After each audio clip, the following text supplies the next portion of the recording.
We have our maximum compressed rate is TEA pretty much gives us that we put our values in, and they have a calculator that they put last year's values and this year's values, and they give you your tax rate basically for your M&O. So that came out to the 0.8546 is our M&O rate, and our INS rate is the 0.3076. That enables us to make our debt payment for this year. So that'll bring the total tax rate that we're proposing to $1.1622, and that is down a little bit, like a penny from last year. We were at $1.17 something last year. So what it used to be called the rollback rate is the $1.1724. So we're under that, which that triggers a election. So we're proposing the $1.1622. And Blaine, you had asked about how much would the penny raise and all that last meeting. So I put that next little page talking about the appraisals. That'll show you, because our values are pretty low, our certified value is $293 million. And the net taxable value I put on there, that's before the freezes and the homestead and over 65 and ag exemptions and all that. But we're actually collecting taxes on the freeze adjusted value of the $293 million there. So you can see, our collection rate's about 95%, and that's not too bad. So basically, a penny's going to generate us $27,000. Not a whole lot, but that's. And then I also wanted to include, just for y'all's information, that it's not in the packet, but there are several. I thought, today I'm going to call around and get some of the other values, and most of those you'll notice are a billion something. Most of them. Nixon actually has 4 different. I don't feel for Jeff Van Hocken because they have 4 different counties that. Gonzales, Carnes, Wilson, and Guadalupe, he said. So I included that. Poth is the closest next one to us at 400 something. So I just thought that was interesting to see. So you could also kind of compare. When I say that we're a property poor district, that should illustrate it a little bit to you. See what that's about. Do y'all have any questions on the tax rate that we're proposing? Mr. Deaver, do you have anything to add? No, I just thought, we could go up another penny. We'd have to advertise in the paper and come back to the next board meeting. Now, we're a month ahead right now. Last year, I've gone back to previous board meetings and we adopted the tax rate next month as of last year, but I felt like we had our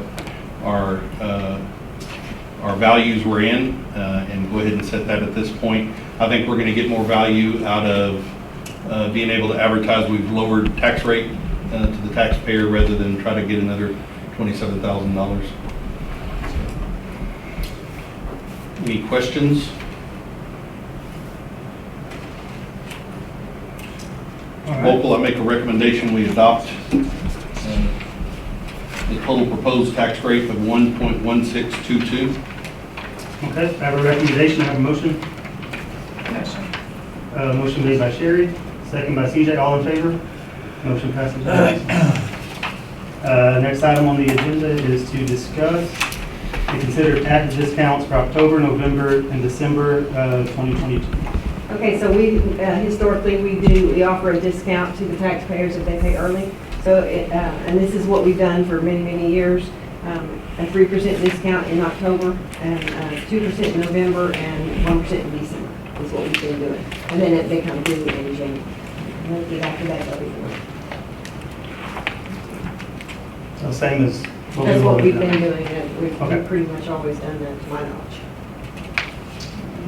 Any questions? Have a recommendation?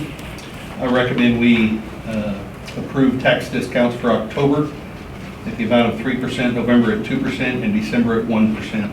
Okay, have a recommendation to have a motion. Motion by Terry Doogie, second by Sherry. All those in favor? Motion passes unanimously. Next item is public comment, and I don't think we had anybody sign up, so we'll move on. Next item is the previous board minutes, and those are in your packet.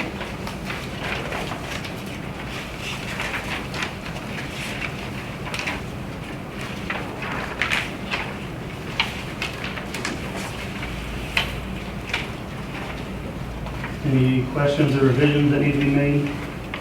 If not, I'll entertain a motion.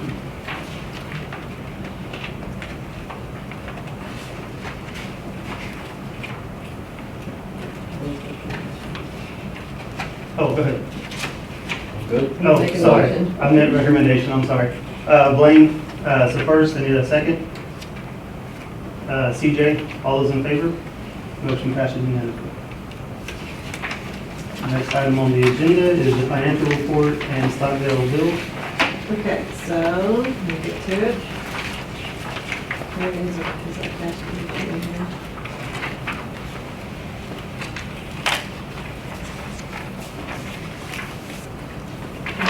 Is the cash in here? Oh, here it is, okay. Okay, so, our bank balance at the end of July was $1,895,000 in the general operating accounts, and interest sinking, we've just made a payment, so it's very low at $1,200. And we still have a little bit of money in the taxable account, $353,000 there. So next we'll look at our cash flow projection for July. Total revenues were $851,674, and that included a little bit of tax collections, mostly our state payment of $674,000. That was our state revenue payment. Payroll and expenditures, and our expenditures totaled $1,062,000, and the ending cash balance at $1,895,000. That was the general fund. The debt service fund had a little bit of tax collections, not much, and we made the bond payment and principal and interest, $673,000 there. And that's the cash for the debt service account. Any questions on the cash? The Moe Casey and Associates Consulting Service for $37,000, is that the 313 You're looking at bills? plan? Okay, we haven't got to that yet. Am I ahead But, yeah. Let me look at Moe. Yes, that would have been a bill that they would have sent us for that. Okay, so back to the financial reports, just the statement of revenues, that's your general fund, broken out by revenue and function, expenditure functions. And the next report is all the different federal funds. It includes your general fund, but also your other federal funds and debt service and all that, that report. And that's pretty much it, other than the bills. Do y'all have other questions on the bills? For the consulting, we've already received a check to cover that though? We do, we get a check every year, but what starts to get a little confusing is when is it flowing in? You know, we got that, it crosses over years sometimes. Okay. So I don't think I've gotten one this year, but we did have some last year. Okay.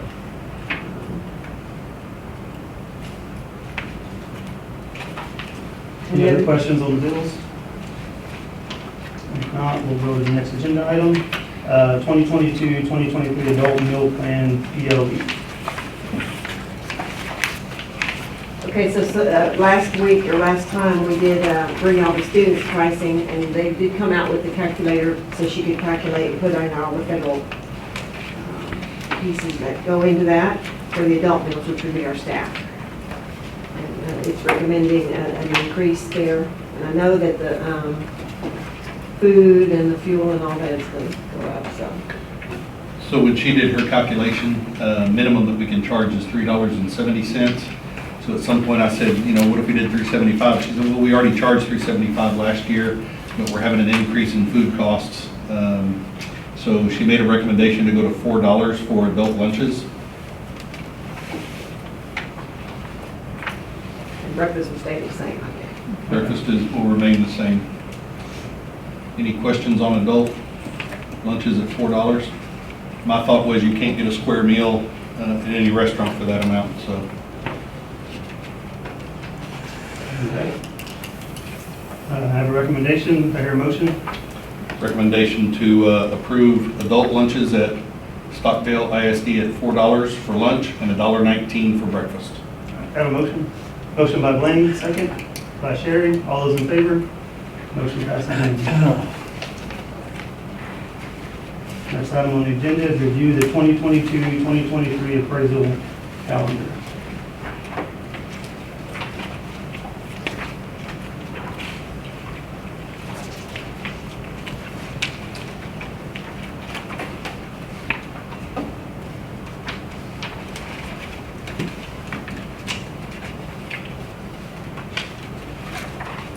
Any major changes to this? The only change we have, but we need to make note of it, so on the bottom under list of appraisers, y'all approved this last month, but we had a change in administration, so Sharon Dunn resigned, we had her name on here. Yeah. So we need to make note on the page, it says Sharon Dunn, Susan Lope, or Deborah Thiesfield. We need to make sure that it scratches Sharon Dunn's name and says Sandra Lynn, Susan Lope, or Deborah Thiesfield. Y'all don't need to approve it again. You already approved it last month, but I wanted y'all to be aware that we're adding another T-test appraiser in there. Any questions? If not, we will move on to the next agenda item. Review the 2022-2023 professional development plan.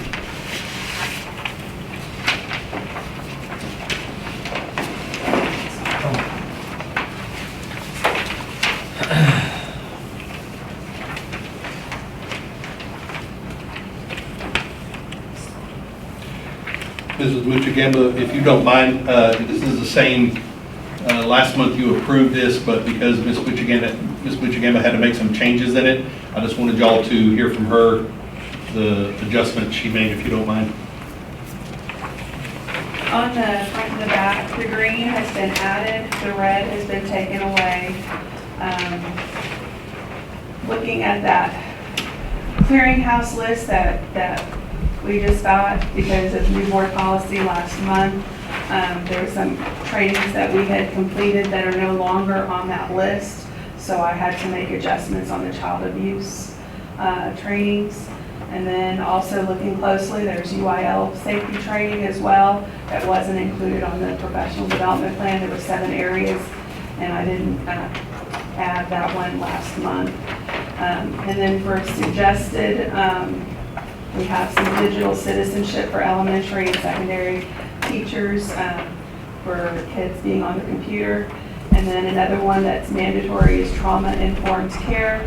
I found the Department of Family Public, DFPS, they have a 2-hour course that can be done in less than 2 hours to meet that criteria and requirements for that. So those are my changes. Any thoughts, considerations on professional development plan? Thank you, Ms. Muchagamba. No vote on that one. No vote, just review. Y'all already approved that last month. I just wanted to show you what changes we made. Okay. If there's no questions, we'll move on to the next item. TASB risk renewal, or risk fund renewal. I am also being new to board meetings, want to make sure I bring things to y'all and review those with you so that as we're moving forward, I make sure y'all are supportive of the moves that we're making. But TASB risk fund management came in earlier in the summer. We went ahead and approved that and signed it. It doesn't need to be approved by y'all, but I want to make sure y'all, and I'm sure you understand this process, but we had what's called a TPEIC meeting earlier this summer, and it is for Bay Bridge administrators and our co-op. And in part of that meeting, we kind of felt like they were starting to push an alternative insurance with us. And so they had done that in the last couple of years. There are districts close to us that opted for that alternative plan. And once you do, and everyone in your district goes to it, you're then locked in for 5 years. Well, what happened when districts did that, they came back and said, well, TRS is losing participants. We don't want their rates to go high, so we're going to bail them out. So in essence, TEA fiscally took care of TRS. And I feel like for us, sticking with a TASB risk fund management, it's tried and true. It's something that we know. It's not going to go belly up like quite possibly one of these alternative insurance programs would. So my take on things is I would rather stay with TRS for insurance. I'd rather stick with TASB risk fund management. If y'all want us to go out for bids on something like this, for sure we can. But this is something that we know is going to be a solid purchase. It's like our property insurance, I believe workers' comp too, and, Property, auto and school liability, workers' comp, and unemployment compensation. y'all may recall, we ended up having to sue our insurance company that a few years back over hail damage on the roofs. And that was before we went and changed to TASB. Because they had, the other one was going bankrupt. Were y'all, most of y'all? How long ago was that, do you remember? That was Probably Few years 4 back. Yeah, it was 4 years. Is that during the tornado? No, it was after. No, but, so that, I don't even remember, it was a pool when we were in, but, when Adrian came and started talking about the TASB one, he did point out how, the equity they had in it. It was big and had a lot of, basically deep pockets, so if they had to pay out a bunch of claims, you're more secure. And the rates are not bad, so we've been with them since then. But we did have issues with, you remember Terry, right? I remember, Yeah. yes. Well, And, been here, but I remember, yes. Yeah. Have we had issues with We that? had- No. We No. haven't? And I don't think you will. No, they had Okay. good. The other was a smaller, it was several school districts together, pulling together, and it was a smaller fund, and then there was a lot of hail damage across the state, and they were paying out a lot of claims, and they were kind of going back, I think they did go bankrupt. We had to get over to mediation to get the claims paid. And, yeah, I think we talked about this, putting the roofs on a few meetings ago. That's where we got the money to replace some of those roofs. That was Fuller's second year. I'm about to say, I remember this now. Good memory there, boy. Dang, that's good.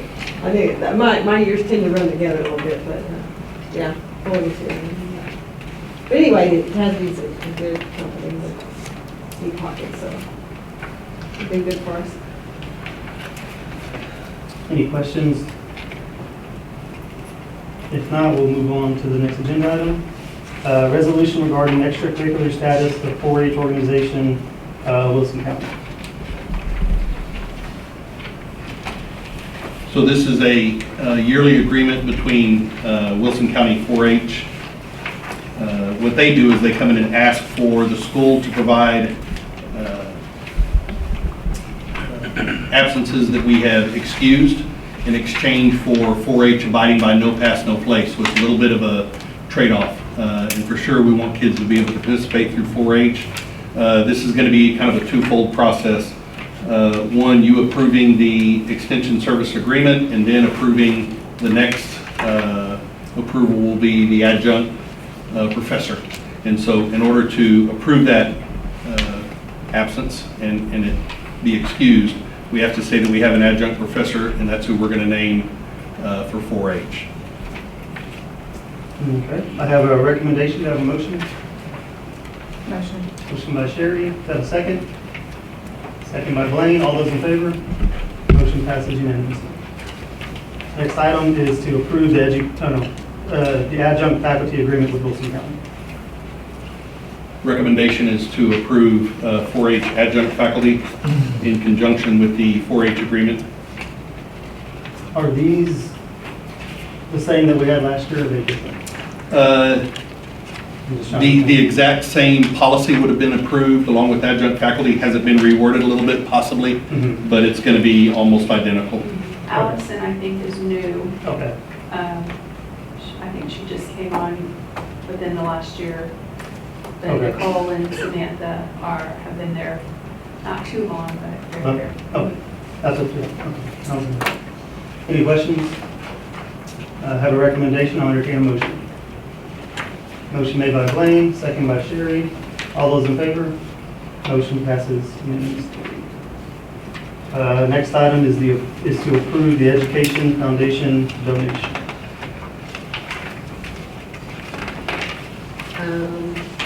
You know, don't you? We do, and it was, Do you remember how much? It was up to $8,000. Stockdale ISD Education Foundation would like to give a $100 Amazon gift card to each of the teachers. So there's like 71 teachers, not to exceed $8,000. So they can start out the beginning of the year and on a good foot. Last year they donated $50. This year they upped it to $100. recommendation is to approve donation by Stockdale Education Foundation. Got a recommendation, I'll entertain a motion. Motion by Blaine, second by CJ. All those in favor? Motion passes unanimously. This time we will be going into closed session. It is 6:50.